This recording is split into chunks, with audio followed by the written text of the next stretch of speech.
United States went bankrupt in 1933 and removed the substance backing of our nation's money, replacing it with bankruptcy script of a private corporation called the Federal Reserve Bank, because there is no lawful money, in other words, the backing of gold and silver. You have not paid for anything since 1933. Paper is not gold or silver.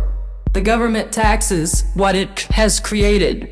Everything bought with paper can be taxed, and you don't really own it. When bankruptcy was declared in 1933, Americans were required to turn in all gold coin, gold bullion, and gold certificates by May 1st, known as May Day. Between 1916 and 1933, most of the gold was gathered up, the privately owned Federal Reserve banks, and shipped off to the owners in England and Germany. The Federal Reserve notes could be redeemed in gold, and the use of Federal Reserve notes carried an interest penalty that could only be paid in gold. The American people were duped into trading their gold for worthless paper with green ink on it. Our previous currency of United States notes carried no interest penalty. JFK, like Lincoln, was trying to reissue the United States notes of interest-free when he was shot. Nolan versus Maryland. A debt is not paid by the giving of a note. Fidelity Savings Bank versus Grimes.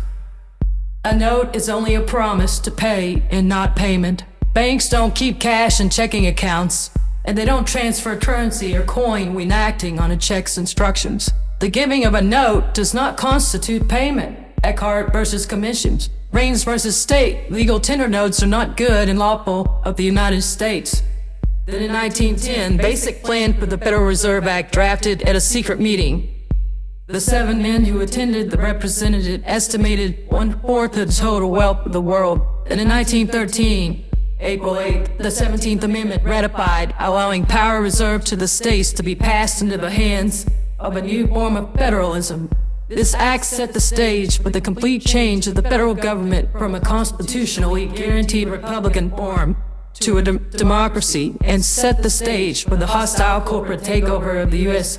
monetary system and to place control of it in private hands.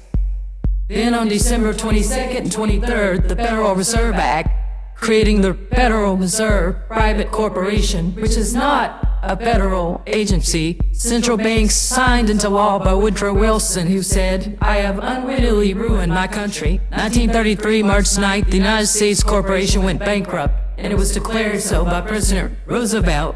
Gold was illegally ordered to be turned in. The World Bank is the agent for the creditors' principles of the federal U.S. and is not subject to American law. The money we pay for things is not real. It's a promissory note.